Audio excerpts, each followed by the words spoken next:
Hello everyone, welcome. I'll just give everyone one more minute to filter in.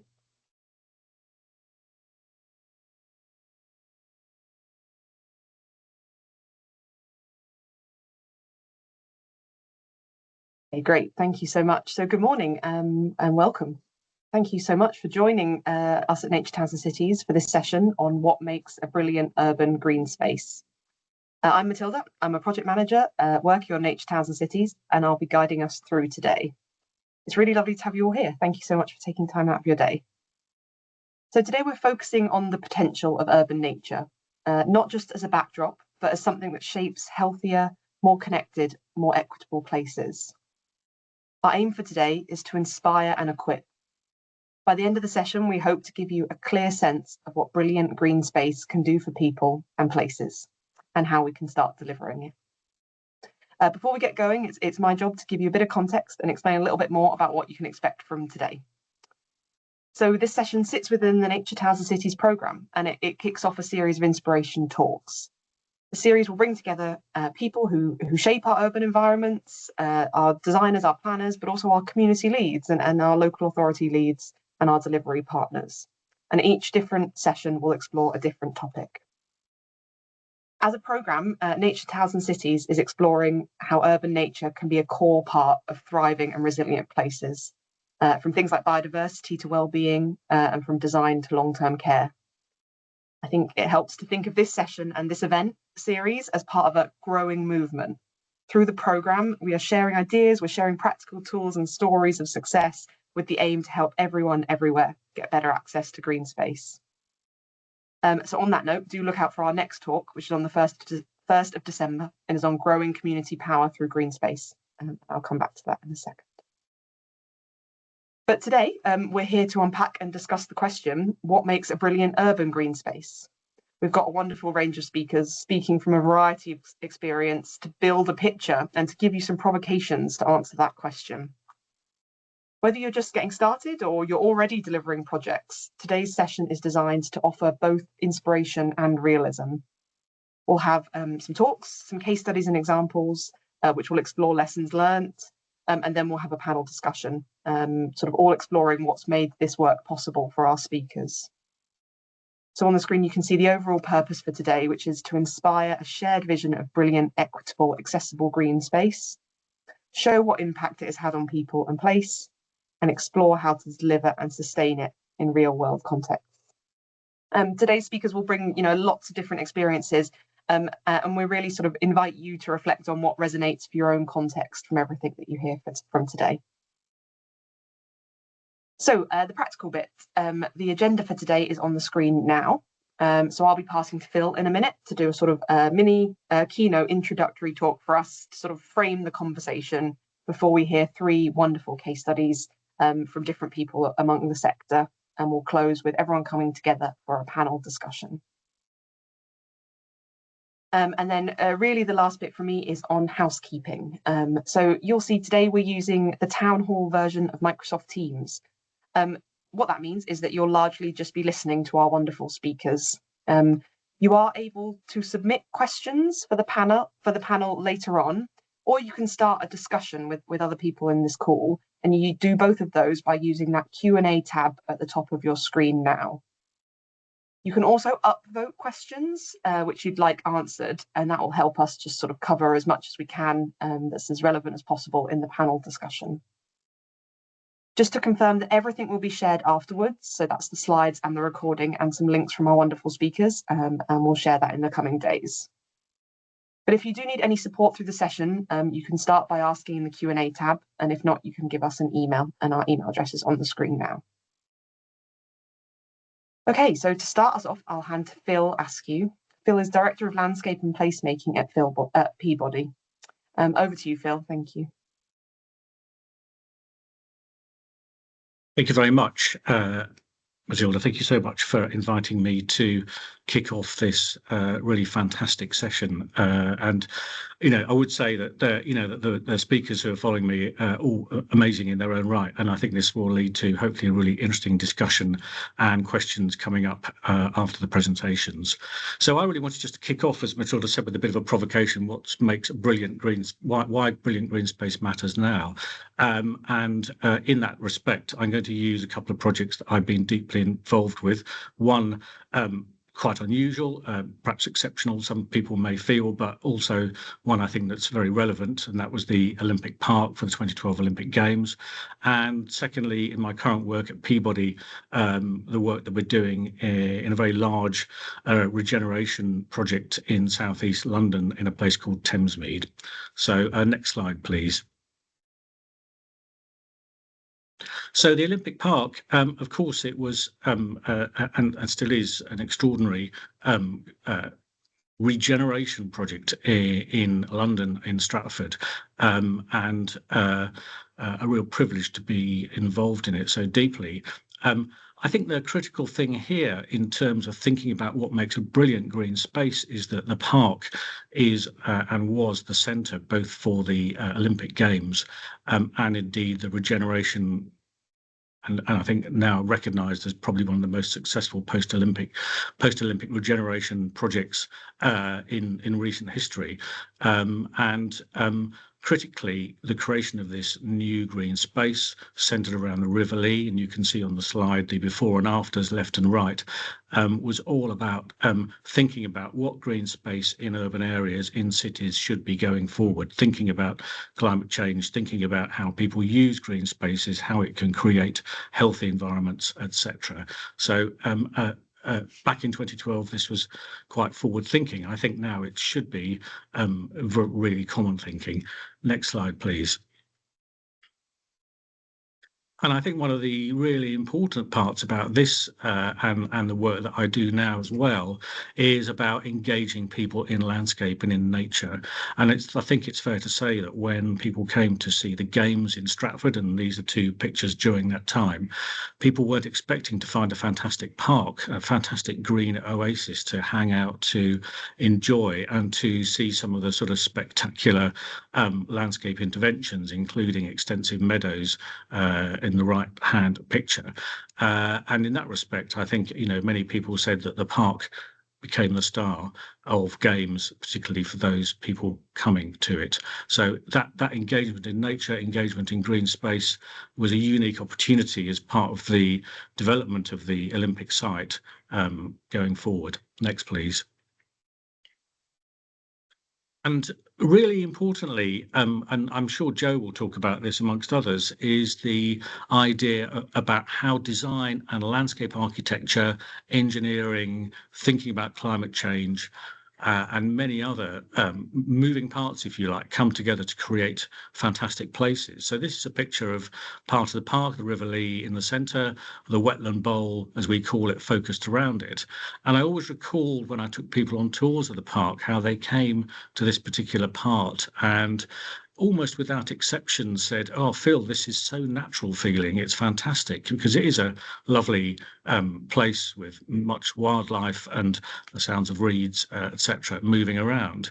But of course, it's actually a really highly designed landscape, and it's designed to do several things. It's designed to create opportunities for habitat and biodiversity, which it does really successfully. It's designed as to be a place to walk and to stroll and to, if you like, escape the, increasingly urban areas around. But also it's designed as a place of green infrastructure. It's designed, as you'll see on the next slide, please, to flood when we have 1 in 100-year or extreme flood conditions. And in doing so, and as I say, it is absolutely deliberately designed to do this, it protects many properties upriver of the River Lee from flooding. So I think it's a really good example of green infrastructure, of a landscape with real purpose that works hard for, for everybody who uses it, both, water, biodiversity, habitats, and people. Next, please. And coming on to Thamesmead, a very different context, thinking about a 1960s and 70s housing development and how we take what has become, a pretty run-down place, a place where, people really don't want to spend too much time lingering, and regenerate it. And we use landscape and public space to really think about how we make places better for people, how we make places feel safe and secure, where people want to go as opposed to don't want to go. And also, perhaps as we go forward, how we think about some things like urban heat island effect or local flooding events through heavy rainfall. So this is one of the courtyards, not a very attractive looking place. You'd think, you can see people's sort of front doors come onto this space. And we really wanted to make a strong point about how these places can be transformed using landscape and green space. Next slide, please. And the creation of these planting areas, which have actually matured since this photo was taken, putting in seating areas, etc., have really made this a place where people actually use it now and feel happier and safer to walk through, meet their neighbours, etc. And in fact, now I'm facing many demands to do more of this in other parts of Thamesmead in particular. Next slide. Similarly, how can we think about places like this, again, which are just not really fit for purpose any longer? This is sort of after, maybe 20 or 30 years of lack of investment. We've got barriers across paved areas. We've got poor paving, which tended to puddle. Actually, a lot of these spaces at night were fairly gloomy and uninviting. And also the drainage system didn't work very well. You got localized flooding. Next picture, please. Next slide. So taking those, incorporating extensive landscape, incorporating sustainable urban drainage within this particular area has really transformed them again. We have people playing, kids playing, adults using them in a way which they never were before. And I think this is so important because bringing people into landscape, perhaps which might feel a bit forbidding or unsafe, encouraging kids to play is so important. And then there's a connection with nature and habitat in doing so. Next slide, please. Another thing I wanted to mention really was about care. And when I say care, I sort of mean maintenance. But I think caring about a place, how we think about care, how we think about the people who look after places is really, really important. In the Olympic Park, on a very big scale, interestingly enough, the whole rationale around how the place is looked after is around creating biodiversity and habitat. So actually the landscape is designed to create habitat, and it's been very successful in that respect. Next slide, please. And in Thamesmead, thinking about how we can actually train local people to look after the place, how we can train people and engage them in looking after their local landscape, running a scheme in this case with an organisation called Future Gardeners. Great opportunities for green skills in our public spaces. Next, please. And also how we work with people. This is actually a snapshot of an online meeting with a co-design group in Thamesmead during COVID. It worked very well to do it online, but working with local communities about how they shape their place has been really interesting, challenging at times, but actually really important. Next slide, please. And we've done things like take them to Kew Gardens, for example, so they can find out about trees and arboriculture, and again, think about the sorts of plants and species they'd like to see. Next slide, please. I'm running out of time, so I've got to speed up. And again, and also, and again, in Thamesmead, an example of us working with local schools. We've re-energised a local nature studies centre. This is Jack and my team working with Forest Schools Group. A fantastic opportunity. We now have over 2,000 school children a year coming through here. One of the real opportunities for kids to get dirty, to find out about bugs and beasts, etc. And this is so important. Next slide, please. and working in partnership with volunteers here, working with Thames 21, who we work with regularly around some of the waterways. And the real opportunity around public space is working in partnership. There are so many opportunities, and it's so important because everyone plays or can play a part. Next slide, please. And again, thinking about how we green some of our water space. And in this particular case, next slide, please. Working with grant funding from the Environment Agency and Thames 21 to create an area which helps clean water, which runs into one of our lakes. Next slide, please. And here's a picture of it when it was completed, and it's now actually working really successfully in terms of cleaning water inputs from an outfall. Next slide, please. And finally, or almost finally, working with our community around, for example, play spaces, and in this case, a ball games area, and working really successfully with local artists to turn something which, as you can see here, looks fairly unloved. And next slide, please. Into something really quite spectacular and well used by the local community. Next slide, please. So, our approach is thinking about a number of different things. This is specifically around Thamesmead, but also collaboration, thinking about stewardship investment, working with people, thinking about how we join the dots up, as I usually and often call it. Next slide, please. So thank you very much. I'm signposting to the next presenter now. Thank you so much, Phil. Fantastic framing talk. I really appreciate it. I'm going to introduce Johanna Gibbons, who's a founding partner at J&L Gibbons, and is going to talk a little bit more about their work in design. Thank you. Thank you very much, Matilda. And thanks for bringing together this fantastic discussion. Before I start, I'd just like to remember Matthew Frith, who was a critical friend in so many of our projects and who believed nature, and particularly urban nature conservation, was a political act. He knew it has never been more important to reconnect with nature. As we know, 80% of the UK population live in urban environments. We know that contact with urban nature underpins our well-being, and we know that nature-based solutions underpins resilience. Next. In this, I believe we need to make a paradigm shift from egocentric to ecocentric. Why would we not make the habitat that we make and we inhabit fit for life? Not just to survive, but to thrive, and all interconnected life. Next. Design with nature is my practice's design stable, if you like. It was radical back in 1969, but surely now it's a prerequisite.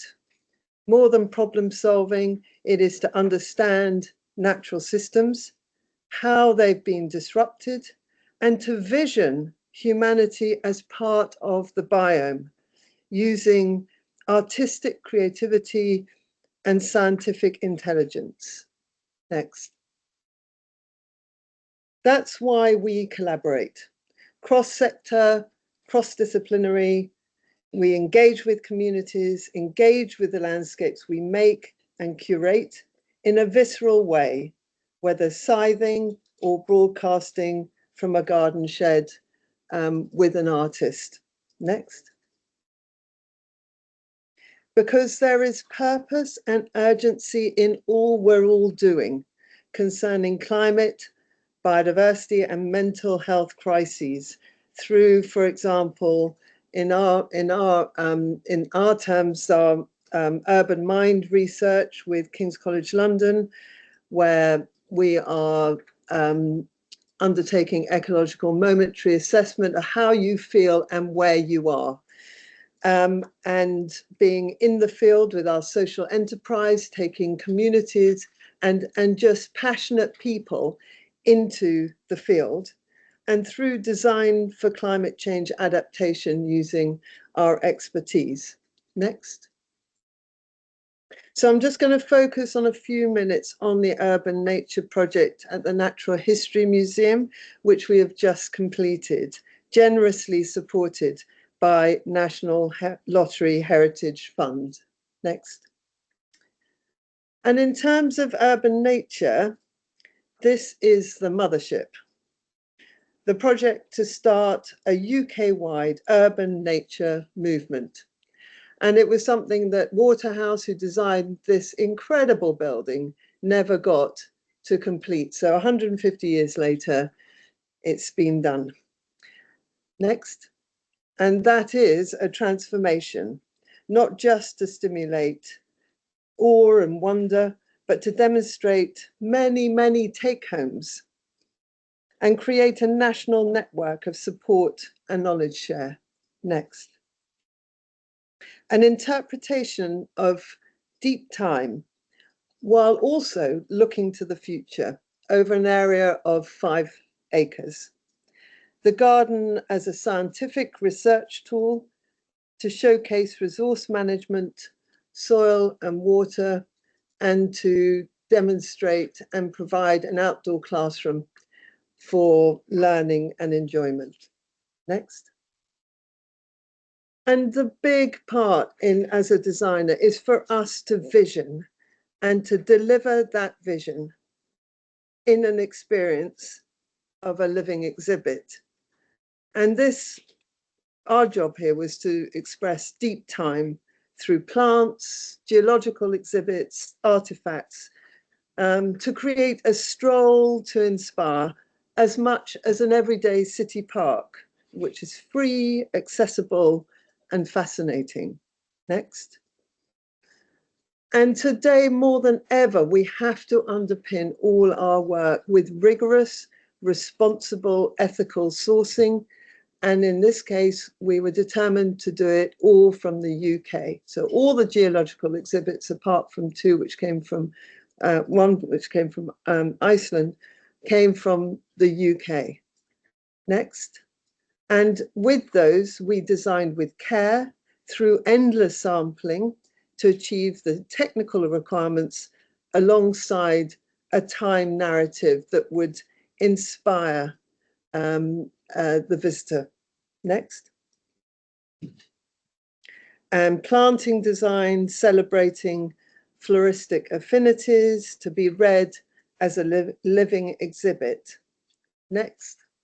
And something that Phil alluded to is the balancing of all these things. This is what designers do, to entwine those priorities and the narrative to create, in this case, a proxy ecosystems, a step change in sustainable design, and a collaborative project with an exacting client. Next. And to bring into reality a setting of this scene for a grade 1 listed building, and to create a place which is fully accessible, a museum experience like no other, to safeguard nature in the city, a living lab to inspire a new generation of urban naturalists. Next. So I thought, a bit like Phil, a few before and afters is useful because, quite honestly, if you've done your job really well, sometimes people find it hard to know what you've done. And we take that as a great compliment.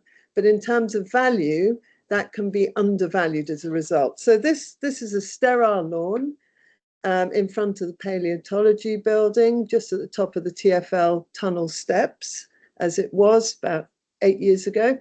Next. To a full Carboniferous and Jurassic immersion. Not a drop of rainfall goes into the sewer. There's a full-scale cast of fern, the Diplodocus, as if casually meandering through her habitat, a dynamic life-like pose. Next. in terms of accessibility, this was one of the options to on the approach, the sort of arrival to the museum. Next. And this was really, really critical, that everyone could enjoy the sensory experience of arrival, of admiring this building in its new setting through this geological chasm, if you like, which has to work really hard to accept and accommodate 28,000 visitors a day.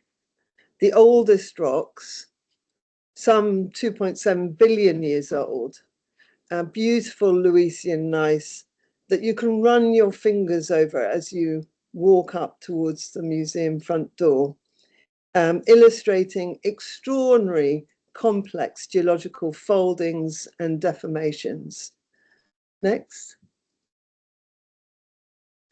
And then from a hot and hostile courtyard outside the Angela Marmot UK Centre for Nature. Next. We depaved to create a spongy and verdant place, looking to the future, exploring species diversity and resilience, given the projected atmospheric conditions. Next. With all embellished with crafted and integrated interpretation, focused on tactile and sensory and interactive elements to engage and inspire. Next. One of the most scientifically monitored landscapes, generating evidence that we need, that is vital to propel the urban nature movement in policy and action. Next. And this is my studio. And action for all of us should be to start at home, I believe. And here we've disconnected our downpipe, we've planted the street, and we're nurturing our creative community. Next. And this is all we feel is part of a continuum of interconnected energies of mutual support, generous, regenerative, bold, and hopeful. Thank you. Thank you so much, Jo. That was incredibly inspiring. I think the words you spoke about, the sort of sensory experience at the Natural History Museum after you've sort of worked with it will really stay with me. So I'm going to hand next to Maddy Gunn, who is Greening the Public Realm Programme Manager at Islington Council. She's going to talk a little bit more about their work. Over to you, Maddy. Thanks, Matilda. Hi, everyone. So we're going to change tack slightly here. I'm going to talk a little bit more about the practical delivery side of delivering great urban green spaces. Next slide, please. So I probably don't need to say too much about the context after Jo has spoken about it so eloquently, and I think probably a lot of people on the call are aware of this too. But you know, we have a climate crisis, an ecological crisis. In modern life, most people live in cities or dense urban areas where there is a lack of green space, and for a lot of people, a lack of connection to nature. So that's our starting point. At the London Borough of Islington, we have one of the highest population densities and lowest rates of access to nature within the whole of London. We're also one of the most at-risk boroughs in terms of climate risk, so that's both heat and flood risk, as well as having very big, very high deprivation within the borough as well. So lots of challenges. Next slide, please. And so just on that point of equity, so here at Islington, we're on the right-hand side of this diagram. On the left-hand side is our neighbour, Camden. As you can see, we don't have any large green spaces within the borough at all. And what this map shows is a map of indices of multiple deprivation relative to green space. So I think it's quite obvious that the closer that you are to the big green spaces, the less deprived the areas are. We have a lot of areas of very high deprivation, and as I mentioned, we don't have a lot of green space. We don't have a lot of opportunity to create new green spaces, very large new green spaces within our very densely urban packed environment. Next slide, please. So this is what we have a lot of, streets. One of the biggest opportunities for us as a borough to create new green space, to create that connection to nature for people, is to use the land that we have and to try to convert grey to green. Next slide, please. So that's what I'm going to talk about today. Our challenge, greening the grey on the public highway. I'm going to talk a little bit about something called the Highways Greening Accelerator, which was a 2-year programme that we ran in collaboration with Camden Council. And this was really designed to help us to upskill our officers in both boroughs to help us to deliver great quality grey to green spaces. Next slide, please. So historically, a lot of green space on highways comes from a transport delivery perspective. Often it's funded through transport funding, and it might be designed through a highways engineering lens, typically with landscape and green space delivered as an afterthought.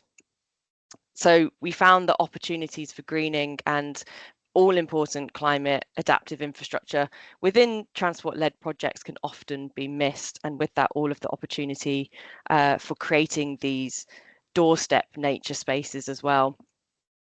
Within the borough, we realised that we had a lack of skills and knowledge around what good urban greening might look like in the context of a dense urban borough. There was little in-house expertise and or resources to deliver the greening, and challenges around delivering truly climate resilient schemes that are also low maintenance. We also had challenges with budgets, both capital for funding new green infrastructure and revenue for maintaining it. And I'm sure a lot of these points are very familiar to anyone on the call who's from local authorities as well. I think they're sort of shared challenges that a lot of us have. Next slide, please. So what we did through the Highways Greening Accelerator, so we were lucky to receive funding from the Future Parks Accelerator to work with Camden, and we devised a year-long training and development programme for our local authority officers, trying to make great green infrastructure an everyday part of our planning and delivery of projects, specifically looking at the opportunities to be found within highways and transport schemes. Next slide, please. So what did we do? We got out and about a lot.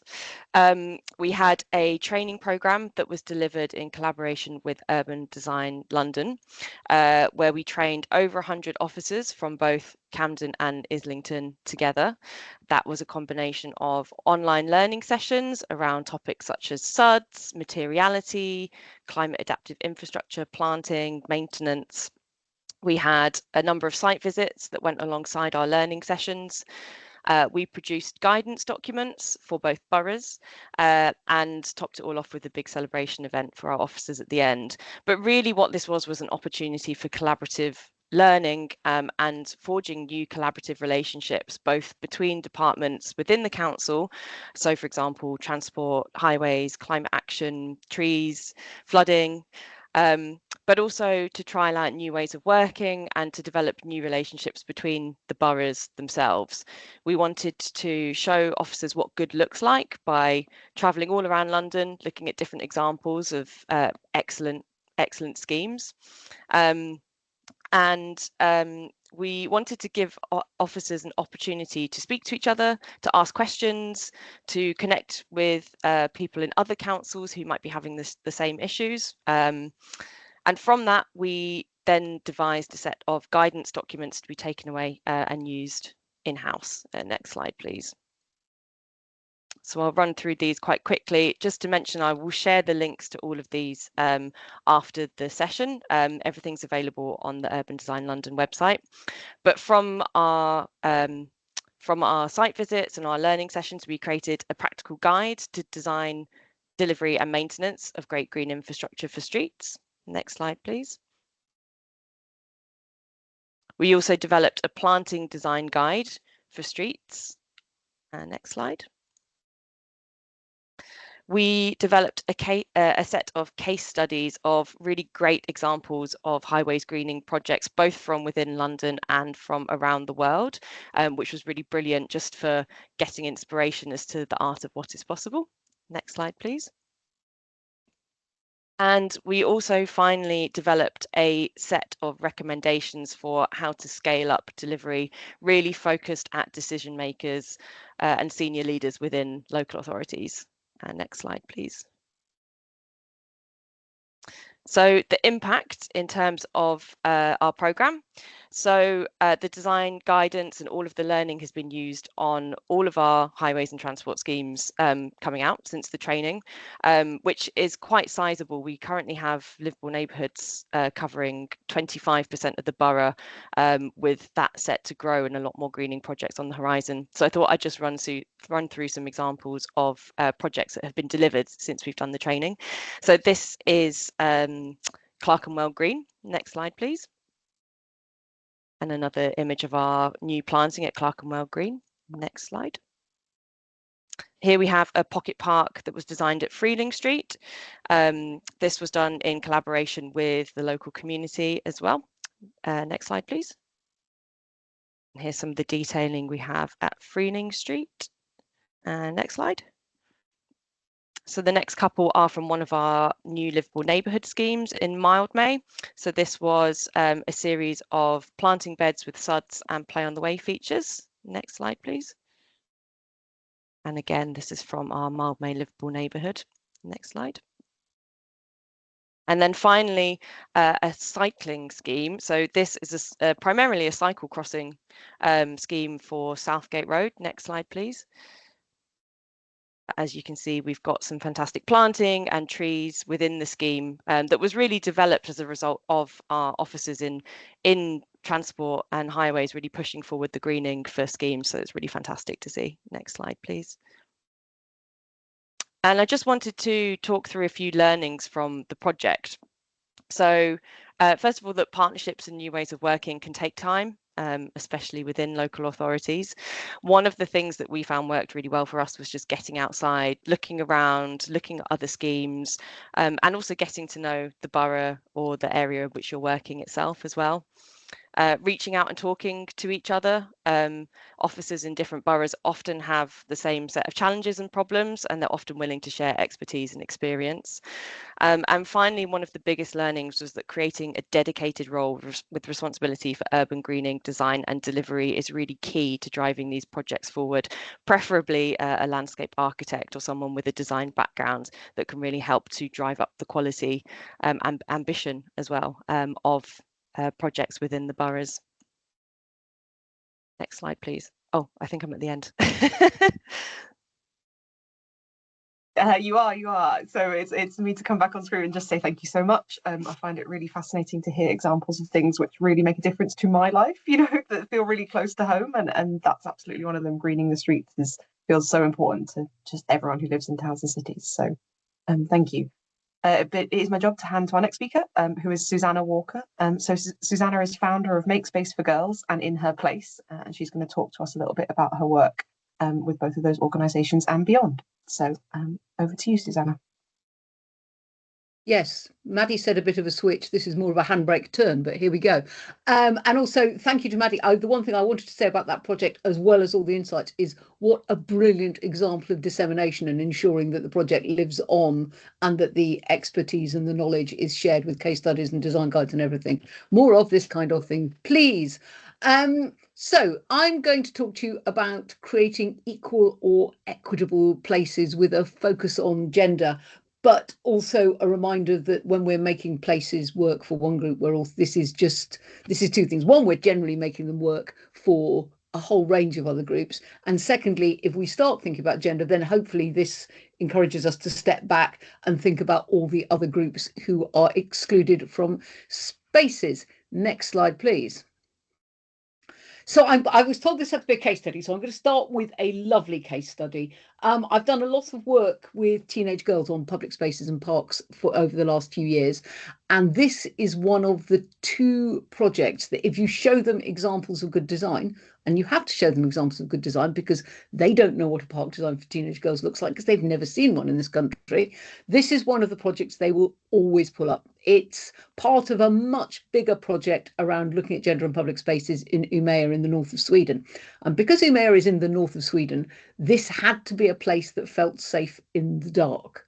Because if you're not going out in the dark in Umeå, you're not going out for quite a lot of 4 months of the year, possibly more.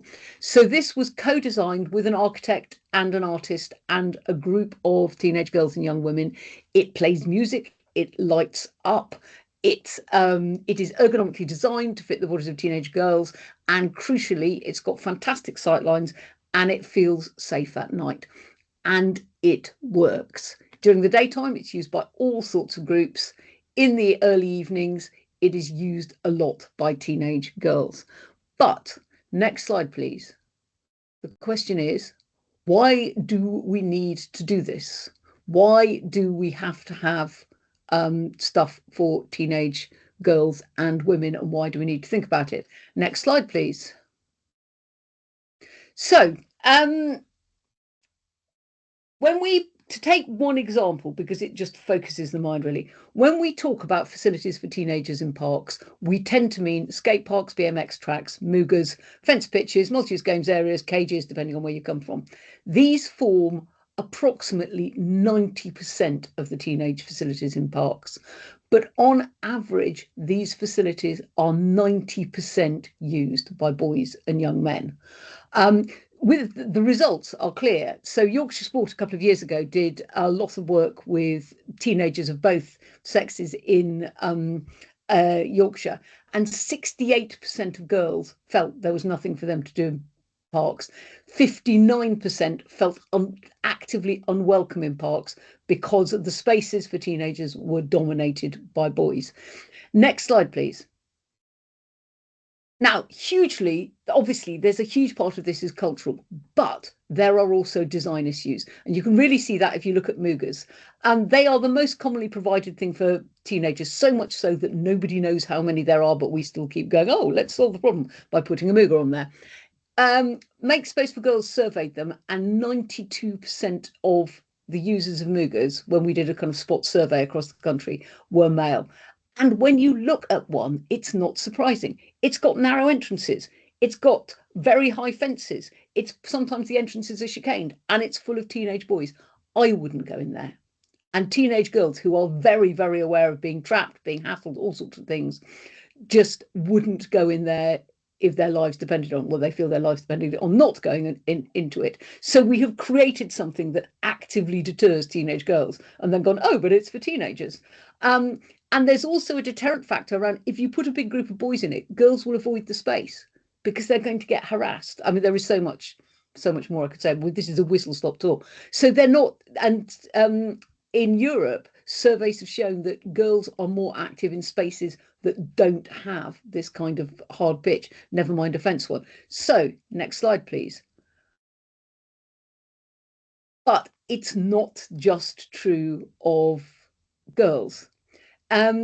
Green spaces, a lot of green space, depending on whether you're following relevant guidance or not, is pitches. And we've found a source of sex disaggregated data on who uses these pitches. And women and girls teams are just 12% of pitch users. I got some stats from Sport Northern Ireland. Men are 15 times more likely to play football. So when we're laying out all of this lovely green space and going, oh, green space, it's not working for everyone. And this is something we need to look at on a sort of policy level, because we've got playing pitch policies, pitches are written in at every level. But where are the it's fine, we need pitches, but we also need spaces that encourage women and girls to use green spaces for every reason. We'll come on to this in a minute. So next slide, please. So what we end up with is what, when my more cynical moments, I call the bloke park. Now, I pulled this from a planning document a few years ago, which will remain nameless. But what it's got in one corner, it's got the skate park, it's got 2 moogers, it's got a load of pitches. In the worst one of these I ever saw, the one remaining area of grass was labelled kickabout area. But this isn't just an unfair distribution of space, which it is. It also actively deters women and girls from using the park because it feels like such a male space and it does not feel safe to them. So we are currently building spaces that really do not work for about half of the population. Next slide, please. Now, obviously, safety is probably the biggest barrier in all of this, you know, and all the factors around usage are connected with safety. I'm not going to talk about this at length because the Safer Parks guidance exists. This was done by a whole group of stakeholders and it's on the Green Flag Award website and it is full of details. It's designed to be user-friendly. Things are cheap. It's not all about you have to redesign your park. There's a lot of quick wins. There's a lot of case studies, a lot of stuff that can be done now. But the crucial thing, it came from some research from Leeds University, is that it's about busyness. The single thing that makes a park feel safe for women and girls is busyness. Either other women and girls like them or a really diverse group of other people of all kinds. So that's something that we can all take away. Next slide, please. So why does this matter? Basically, it's not fair. That's number one reason. But it also has a huge impact on both mental and physical health. I mean, the physical health is obvious. With teenage girls, we know that they're less active than boys across all the teenage years, but we've not connected that up with the fact that we're not giving them spaces to be active in. Side note, swings are a good source of moderate activity in the park. But there's increasing research, I mean, you all know this, on the impact of green space on mental health. This is crucial for teenage girls who are also setting their activity levels for life. But there was some really clear research from Canada that says even half an hour in green space twice a week has a positive impact on mental health, and it's particularly strong in young women. And in a world where the reports are endless, but there was one in Manchester last year that says teenage girls are 3 times more likely than boys to have a mood disorder. So on a public health basis, there's an enormous argument for creating more equitable spaces. Also, the law. Under the Equality Act, we shouldn't discriminate. But councils in particular have specific duties under the Equality Act called the Public Sector Equality Duty, which is about bringing up underrepresented groups into public life, encourage equal access to facilities. I won't give you the exact wording, but basically doing this kind of thing. So it is also a legal requirement. Next slide, please. Another reason, and this has been put very well by Amsterdam Council. Amsterdam have basically made not just gender a focus for all of their planning decisions, but specifically the needs of young women, because they say that young women are an indicator species. And just as otters signal a thriving ecosystem, women who feel safe make for a better city. It's one of those things. If it works for an 8-year-old or an 80-year-old, it works for everybody. If it works for young women, it probably feels safe for everybody. Next slide, please. So how can we do this better? What does better look like? Very quickly, the answer is, next slide, if we can. This is one answer from Canada. They co-designed it. It's an answer to what does something for teenage girls look like.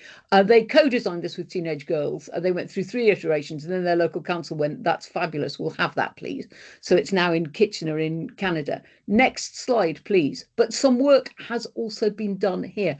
And it doesn't have to be expensive. This is in Bradford, where teenage girls co-designed on an incredibly low budget. I think it was about £40,000, a space for them in a local neighbourhood park. But the crucial thing they got out of it is not just the things, but the sense of belonging, the sense that they had a right to be in there because these things were for them. In the UK, the other project, it was in Brickfield Park in Bath, where there was a long period of co-design with teenage girls. Some of the interventions focused on safety, on sightlines, on paths, but some of them created facilities, including these swings where you can face each other and chat and swing. So really good stuff. Next slide, please. But the crucial link to both of those, and the number one thing you have to do, is go and find out what the problem is, because every site has its own specific barriers, its own specific needs, the intersectional needs of the particular population. But the problem with park engagement is, we've talked to the park users, but that doesn't work if the women and girls are not in the park in the first place. And once you start to get them talking, they will tell you everything. But as I indicated beforehand, they need to understand what's possible. If you've never seen a park designed for you, how do you do it? So you have to work with them to create spaces and to get them to think about and show them good examples, and do it right at the start of the process. Next slide, please. I'm going over slightly better. So what is an equitable green space? Busyness is key.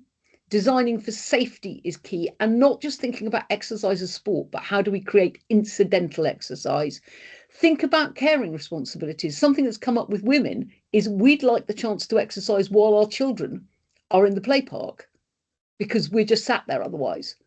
Can we put some exercise bikes there? Research has shown that circular walking perimeter paths increase women and girls' exercise. And there's a whole lot of reasons to do with safety, why that is the case. They go to the park more and they exercise more. Swings are the number one thing that girls want. Again, good source of exercise, a sign that you're welcome. Also, really tiny, but if you're going to do an outdoor gym, how strong do you have to be to lift the weights? And that's the kind of thought process we need to have. There was a council was furious because they designed an outdoor gym for older people, and it was teeming with teenage girls because they couldn't use the weights on the other outdoor gym, but the one that waited for older people was perfect. So, and I use that as an example that it's not just, it doesn't have to be expensive, it doesn't have to be difficult. It's just about thinking what would work. Last slide, please. And I'm here to answer all questions at all times. Please do get in contact. Thank you so much, Susannah. I've heard you talk before, and it is just as inspiring as ever. I'm someone who grew up in London, and lots of the outside spaces were sort of cages for football matches. And it's not that I don't like football, because I loved sport, but they just weren't places for me. So what we're going to do next is we're going to have a panel discussion. Phil's going to lead us through that, so I'm going to bring everyone else back on screen, and I'm going to hand to Phil to chair us through a discussion. Before I do, just a reminder, you can put your questions in the Q&A chat, and you can also upvote anyone else's questions that you think are really great. Thank you so much. Over to you, Phil. Thank you. What a fantastic set of presentations, really, really stimulating. Just for me, very quickly, to sort of try and pull out the main things that I've got. Joe made really impassioned point about, well, everything is connected, and thinking about politics and ethics and how we relate to our place, our planet, etc. A lot there to dwell on, and great example of the work at the Natural History Museum.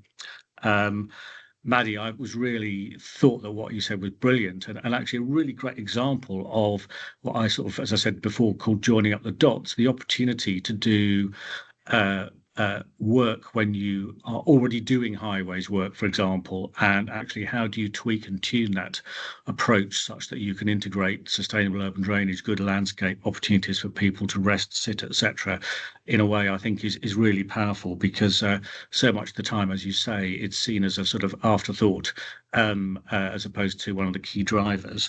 And I think in many respects all of that relates really closely, Susannah, to what you talked about, which is places for people, for all people. I think it's a fantastic use of the term indicator species to actually see who uses these places, and certainly you're spot on. If you've got a mugger, a cage, we have several in Thamesmead, they are predominantly used by men and boys, and that means that places become exclusive rather than inclusive. And I think that's so important as a sort of thing which you are and others around the table I know are tackling, really, really critical. I'm going to look quite quickly at the some of the questions, not that many so far, so please do fire some more through. But I think one of the things which has come out in a couple of questions is about how you finance these things. For example, how do you? An anonymous user said, I'm in a unitary authority with a budget deficit. How did the greening in Camden and Islington get funded? So, good question. It's not. Certainly in my experience, often are seen as sort of unnecessary, or do we have to do that is really important. So Maddy, could you lead off on that a bit? Sure. Sorry, I just jumped in. I think you froze for a second on my screen. Yeah, very good question. I'd like to say there was a magic funding pot somewhere, but it's not so simple as that. I mean, one of the benefits of tagging onto some of the transport funded work is that there are pots of funding that are not necessarily specifically for green space, but the green space can be brought into. So I think I mentioned livable neighbourhoods. Within London, we receive funding through the Mayor of London and TfL to deliver a certain number of livable neighbourhood type schemes. And so within those, livability and green space and delivering green infrastructure is a really big part of that. So we want to try to make sure that we get as much greening in as possible. So not a typical greening fund, but a way that for us, we're able to deliver green space. There are also smaller pots of money. So for example, again in London, Thames Water have funds for SUD schemes. So that might be a way to, or other water companies may also have funds to deliver flood infrastructure. We're quite lucky within Islington that we have quite ambitious corporate targets for the delivery of new green space. So we have a target of 1.5 hectares of new green space by 2026, which probably doesn't sound like a lot for most people in most authorities, but it's a lot for us. So we have managed to access some internal funding to be able to deliver on those targets as well. What I'm talking about now is capital funding, and obviously we haven't talked about maintenance and ongoing revenue funding for maintenance. It is a challenge. I think we do need to look at new ways of funding for delivery, both capital and maintenance, but very much for maintenance. Some things that we have started to look at are new green finance arrangements, potentially use of SPVs to do a blended finance model, so public and private funding together. We've started to look at social value funding, so whether on some of our contracts we can use social value funding to fund green infrastructure. And it's not something we've looked at in great detail yet in Islington, but I know other authorities have developed quite efficient habitat banks. So looking at habitat banking and biodiversity net gain for funding green infrastructure as well. So it really is just a variety of funding sources and trying to be quite creative about where the pots of funding are, even if they're not specifically for greening, whether because green infrastructure has so many benefits, we always talk about multiple benefits, maybe there's other pots of funding out there that actually can fund greening as well as other sort of benefits as well. Yeah, I think that's that it's really important that we act, as Maddy's saying, imaginatively as much as possible in seeing in bigging up, if you like, those multifunctional aspects, because if there is money for a SUD scheme that, say, Thames Water are looking to achieve, then there's no reason why biodiversity and health and well-being can't be incorporated into those outputs and outcomes as well. And also there's there is a huge amount of interest on the street by local communities, and really what we find when we're depaving streets is that if there is community action that supports that, it can really build confidence, not just within communities that they can make a difference, that they can do something, but that communication with officers and then officers and local councillors are, it's a good feeling if you've got support, if everyone feels that there's something that's been changed that affects their everyday life. So, I totally agree, Maddy. It's to do with being opportunistic and imaginative, and jumping on any maybe single piece of funding under one particular outcome and saying, well, actually, it could deliver all this other stuff as well. I think those are really, really good points. Certainly, things that I've experienced, and I guess sort of just bringing Susannah into the conversation as well. This is about making places which are better for everybody, but particularly that 50% of the population, as you mentioned so critically. And my sense is that if you make places busy, which I think is absolutely right, then they perform better. And indeed, certainly in my experience, from perhaps a local authority or other person's perspective, there may be less problems. There may be less things to address. Certainly in my experience, those dark, quiet corners are where you find the mattresses and the old sofas the following day, sort of thing. And there are also places that nobody wants to go to. So I think yeah. Sorry, just wondering if you had thoughts on actually the value the value of making these places, particularly for that 50%, but everybody. Yes, I have. There's a couple of things in there to unpack. Firstly, again, it's the thinking about other, just to underline the thinking about other funding strands. But for equitable places, health is really important, and there is money for health. We're involved in a project at the moment which is actually being funded by active partnerships, where they've realised, and they're running a small pilot, that if you put sports facilities in a park, but women and girls don't feel safe in the park, that you may need to spend some money on park safety in order to get people to use the sports facilities. So hopefully that will be rolling out across the country. But that bigger picture thinking very much incorporates health, and particularly for councils who have health impact assessments, have health strategies that almost always say we'd like women and girls to be more active. So you can tap into those things and use them as, don't be afraid of using other strategies as pressure points. I think will be one of my things as well. Go and find the bits that suit your needs and go, yes, but we've got this target and I can help you to meet this target.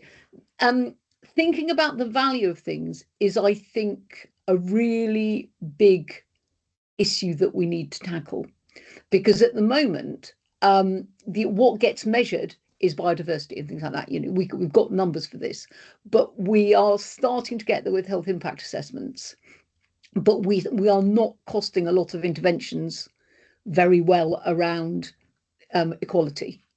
So if it's going to have a significant impact on a particular group, to give you one non-park example, there is clear research that says women are 3 times more likely to use a cycle path that's fully separated from the traffic. So you can then use that to estimate the health value of spending that little bit of extra money on the cycle path. And all of those things across every group are things I think we're going to need to start costing to fully understand, because it's otherwise it just gets lost and everyone goes, oh, that's nice, and then they take it off the project because it's too expensive halfway down. I think that's a really good point. Certainly, I with my Peabody colleagues, I use value a lot as in its broadest possible sense. But sometimes it is literally, in the case of housing projects, the value that green space can bring to it in financial terms, but also in terms of our residents who are often highly stressed and have difficult lives, and how actually this can create better facilities and places for people to meet, including the women and girls that you mentioned, Susannah. I think one of the themes which is coming out is around an increase in costs for maintaining. In other words, if we do all this wonderful green stuff, is that problem, if you like, a cost. I don't know whether anybody, Maddy, maybe you could kick off on that, because clearly, certainly I've encountered the sort of, well, it's all very well you building this, but how are we going to look after it type challenge, if you like, which I think is so important. Yeah, definitely. Yeah, thanks for raising this. I love talking about maintenance, so very happy to start off. I mean, it's not traditionally something that gets talked about, and it's so important. A project in many ways, a good green space starts once the capital spent and the scheme is delivered. And it is a challenge. I wouldn't say that we've completely cracked it. So in terms of the way that we maintain spaces, we are starting to look at sort of new arrangements. We do have people in-house that maintain, but obviously as we put more schemes in, we want to make sure that everything kind of is really cared for well. And again, I think we need to be innovative about the ways that we do that. So one of the projects that we've been delivering over the last few years is a community-led greening project, where people come to us with ideas for small pots of greening that they would like to see around their local area. And then the council will build the scheme, retain the asset, but the residents themselves will maintain the scheme. And that works really well. It does come with a cost, I suppose, in terms of resources needed to manage the project, manage volunteers, provide training, tools, and so on. But it's a type of way of working that I think works very well in parks. And traditionally, you have lots of friends of groups in parks that will often do amazing work in terms of maintaining that green space. And I think that's an approach that we could start to look at using outside of parks and within public spaces as well. I don't think volunteers are the answer to everything. I think we need more gardeners within working in public spaces, whether that's on housing estates or whether that's in the public realm, on these street-based projects as well. And I think the people who are maintaining the spaces need to work together with the designers, contractors, local residents. I think everyone has a sort of a part to play within it. But yeah, I suppose my key message is we need to start thinking a bit more innovatively about how we maintain, and I think raise the status of maintaining green space, because it's, caring for green space is just a fantastic thing to do for many reasons. And if we talked a bit more about care rather than maintenance, then perhaps it would be a slightly different conversation. I'm totally with you there, Maddy. And I think certainly just from my experience with Peabody, and I'm sure Joe and Susannah will have some thoughts on this, is that well cared for places provide a social function. It's a safer place. It's a better place. People feel happier using it. But also on the whole point about gardening, I started off as a gardener many eons ago. It's actually a fantastic career opportunity for many people who don't feel, that they want to sit behind a desk or in front of a computer. They want to be outside and doing stuff. And certainly I think there's a huge need for training and a great opportunity. And there's funding and opportunities out there. We work with a charity that trains people in basic skills in horticulture, and many of those go on to get great jobs or go on actually to get apprenticeships and all sorts of things. But Joe, do you want to talk about this? Because I think Maddy's point about actually building it is just the start is so important. I mean, I think with sustainability being absolutely one of the in all its in every aspect, whether it's resilience of us as a species or our environment, or the work that we put in place, we never start the design process without understanding how the stewardship is going to work, or evolving that stewardship, because it would be irresponsible to do that. We can't. And so just going to one of the questions in terms of engagement is absolutely critical, because it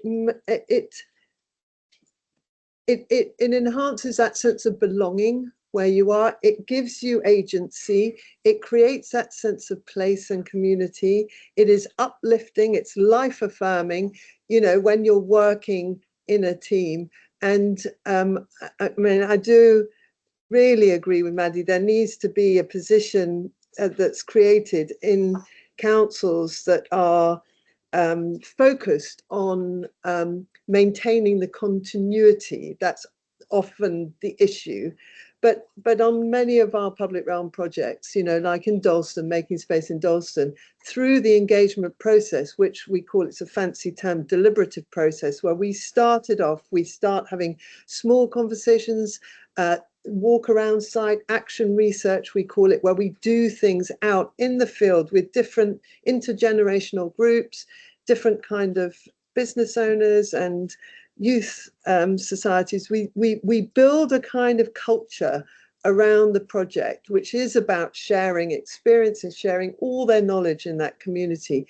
And so often out of that come the most extraordinary people who may, if you do your job right, start, as with, say, the Dalston Eastern Curve, a social enterprise that then starts to not object to work that the council's doing in the council chamber and cause rioting or whatever, but actually start to support the planning process as something where they believe something good can happen, and then they begin to assume responsibility with us as critical friends, to actually take ownership and maintain and manage that on, and then take on that role of being guardians, champions, and delivering the all the training that we know is so important. And I think the status of the gardener, as you said, Phil and Maddy, is so important. And in France, in the eco quarter of Paris, they've done a number of different amazing projects, and they call the gardener the animatrice. In other words, the animator. So it's not just, because these things aren't just to do with a pure horticultural thing. When I was a kid, it was the parkie. It was someone who knew the kids, who had an idea of who was out there, who needed to be engaged, who had the skills. And I think, there's a great opportunity for us to take back our public realm through these amazing schemes like the ones Maddy's talking about, and feel like we are engaged in our environment. I think that's the really important thing. It's that interconnectivity that we have with our environment, which gives us a sense of purpose, a sense of mitigating that really big eco-anxiety that's out there with young people, to feel they can actually be engaged, actually do something. And it's our job, I feel, to create those structures within which those groups can come together and feel a part of it, rather than schemes being as they used to be 20, 30 years ago, before the SRB regeneration budget sort of dropped down from Mars or something. It's based on need. It's based on what people need. And I think that's to do with being a good listener.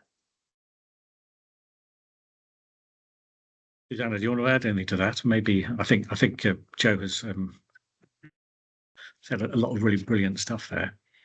But also, when you do all of those things, you create a virtuous circle, because the more people that are involved, the more people in the park, safe the park feels. The staffing and eyes on the park is also is really important, and the parking is part of safety. It's part of making people feel welcome, all of those things, and then you just keep building on that and building on a sense of belonging.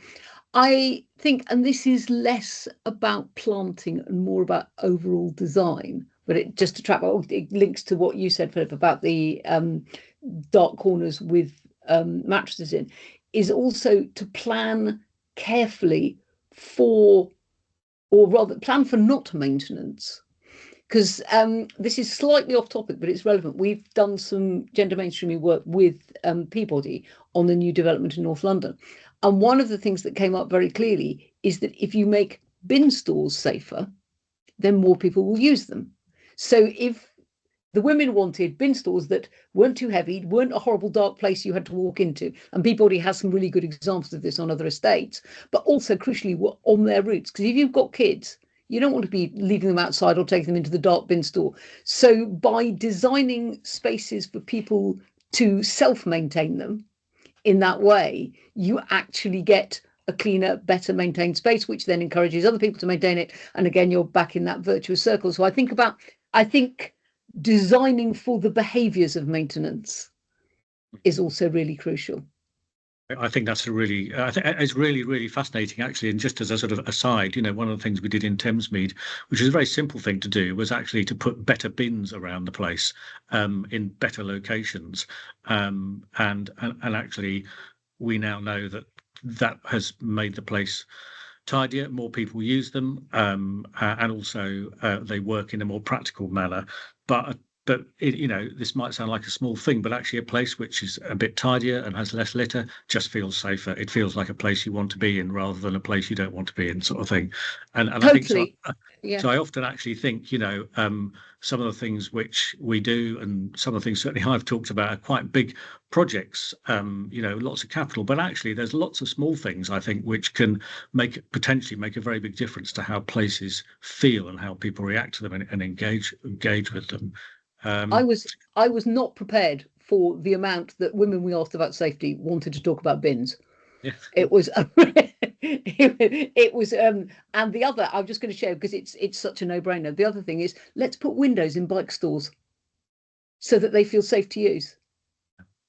And once you've heard that, you can't unhear it, but why do they not exist? Yeah, interesting. No, a good point.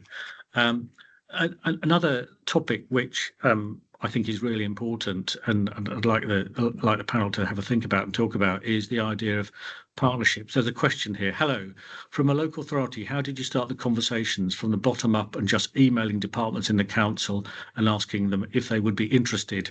So I think this is the sort of joining up the dots bit. I'm going to start with Maddy again. Sorry, Maddy, I'm picking on you to start off with, but I think you have very relevant experience given what you talked about. Yeah, sure. So yeah, it's a good question. How do you make partnerships often in environments when there are no, well, I'm kind of speaking internally here, but I think that's probably what the question was about, where there may not be existing partnerships. And sometimes it is just emailing people, speaking to as many people as possible, and trying to find the shared, where you have shared objectives. So I suppose I'm speaking from the example of working a lot with our transport teams that have a set of objectives around creating spaces that people can move through efficiently. When we're talking about good green space, that's the same objective. We want people to be able to use the space efficiently, move through the space efficiently. We want to make sure it's climate adaptive, that it helps to mitigate flooding, that it provides shade for people. Often even though local authorities do have a tendency to work in silos, but once you actually go and speak to people, I've always found that you have a lot of shared objectives and shared visions for things.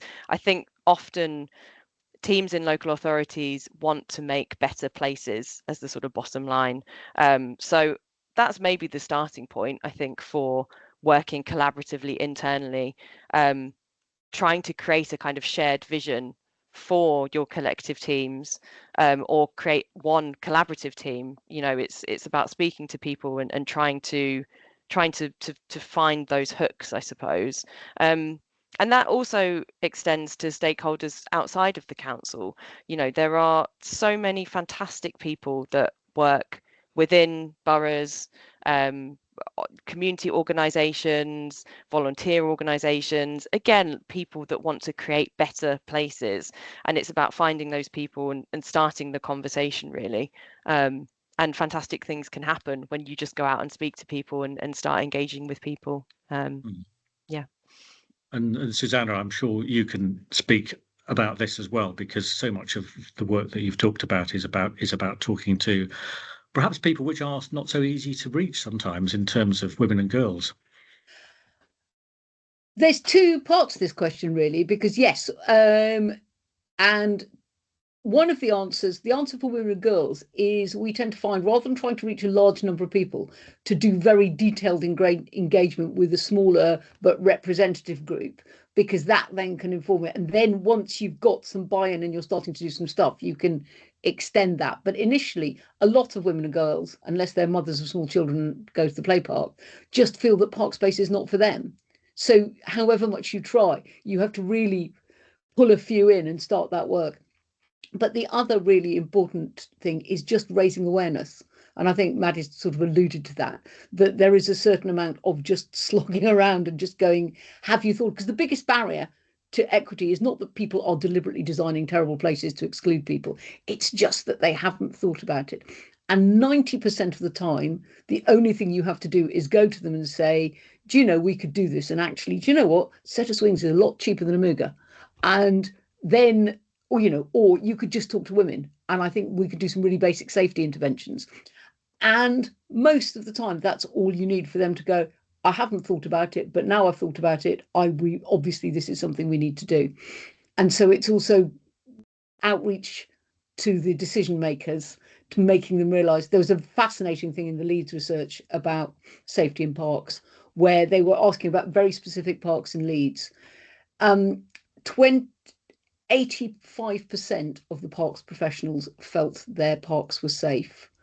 A much lower proportion of women, but just 22% of the teenage girls they spoke to felt the parks were safe. So it's just acknowledging that your perspective and your view of things, that other people have different views, is, I think, the single biggest step.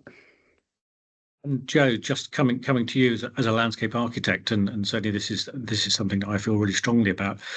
You know, great landscape architects are interestingly enough, I sort of often think are, you know, of course it's about all the things we talked about, but actually one of the biggest jobs that I think that you do and others like you do is actually talking to people and engaging with that sort of wider audience of professionals, of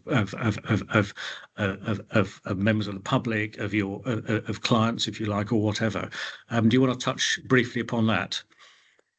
Yes, I think, you know, the project that we did with you on the western side of the Olympic Park, I mean, we do a lot of, we call it action research, because we find that if we're doing things with different community groups, if you're walking, you're looking, you're sharing an experience, it's much easier for really interesting information and knowledge share to come out, rather than just sitting in a room when everyone's tired at the end of the day. So we try and make it interesting. We theme it. So for instance, on the with the canal park, which we did with Phil, it was to actually get the youth panel onto the towpath. Now, these were kids who had lived there all their lives, lived in Hackney Wick, and had never, a lot of them hadn't been onto the towpath. So I think it's about the design team being imaginative in terms of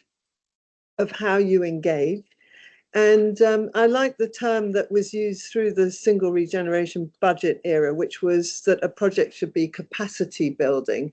So the actual project becomes the vehicle for people who are, they may be neighbours but have never talked to each other.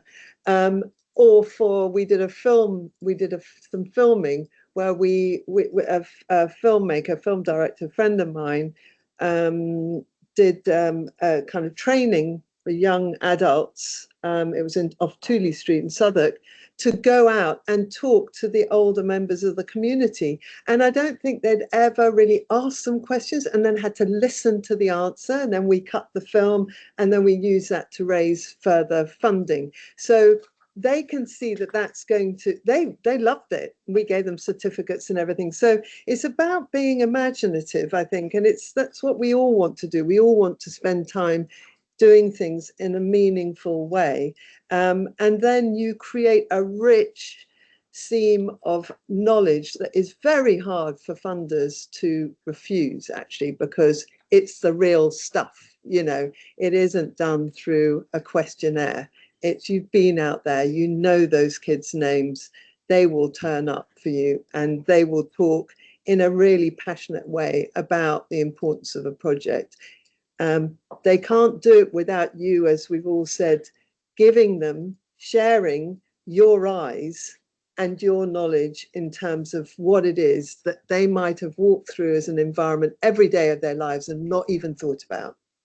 So I think it's a generosity in both directions. I think that's really great. Certainly for me, I feel with the work that we do in Peabody, it's really important that the people who live in their place play a really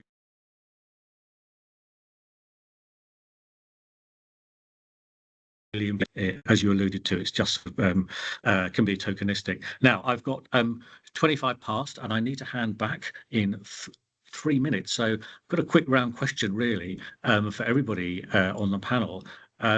If you could give one recommendation to everyone, which doesn't cost the world or the earth or all those sorts of things, what would it be? Maddy, I'm going to put you on the spot. Thanks. I mean, this is just following on from what Joe's been talking about, and Susannah as well, actually, so eloquently. But I think my recommendation would be just going outside, going out, speaking to people, engaging with the space, engaging with the people who are using the space that you're looking at, but just getting out there and having those conversations. Brilliant. I think you're spot on. That you've stolen mine, in which case I'm going Susannah. to have I'm going to have making the parks busier, because you can do that with volunteers, you can engage local community groups. It's a very low cost thing that can have a huge impact on a place. And Joe. Yeah, I think my just one thing would be inspire. I think it would be to inspire with the possibilities, inspire confidence, inspire action. And because I think we need some optimism out there. I completely agree, and I think that inspiring piece is so important.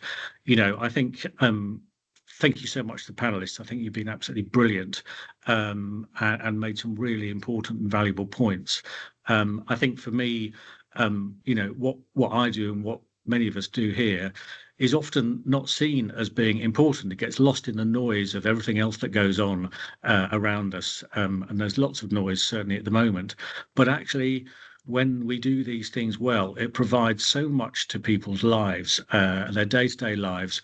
It gets them out, it gets them healthier, it improves their mental well-being, it gets them engaged in their planet as well, critically, and as Joe and others have alluded to, so many people feel disempowered, and I think this is a great way to empower people, and actually, in comparison to so many other things which are done, relatively economic, I would say, as well.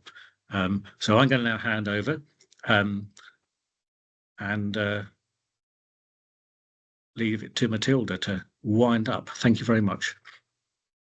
Oh, thank you so much, Phil, and thank you so much to the panel. Just absolutely fascinating insights. And it is my job to close up today. So I'll do that very quickly. So everyone can have a lovely lunch break, I'm sure. So I wanted to say a massive thank you to you all for joining.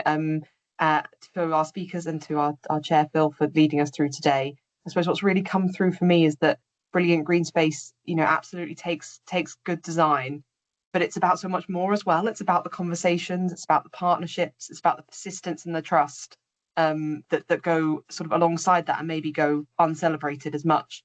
But then when you do invest that and invest more generally in sort of brilliant green space, we have real potential to improve and impact people's quality of life. Which feels very important. So as everyone in the audience, you know, go back to your own context. I'd really invite you to think sort of what's one small or maybe big thing you could do to make the green spaces you influence a bit more brilliant. So a final thank you for everyone for being with us today. We'll follow up with the slides and the recordings and the resources and the links that we've mentioned in an email on our website in the next coming days. I'd really encourage you to check out the Nature Towns and Cities website if you haven't already. It's got some wonderful resources, including things like a quick start guide to urban greening, if anyone's in that space. And then also join us again for a talk on growing community power through green space on Monday, the 1st of December. However you do it, we just hope you'll stay part of this conversation. So thank you again, Maddy, Susannah, Joe and Phil. for giving your time up, for talking us through your brilliant work. And thank you all to everyone in the audience. I hope everyone has a really lovely rest of their day, and we'll see you all very soon. Thank you. Thanks, Matilda. Thank you.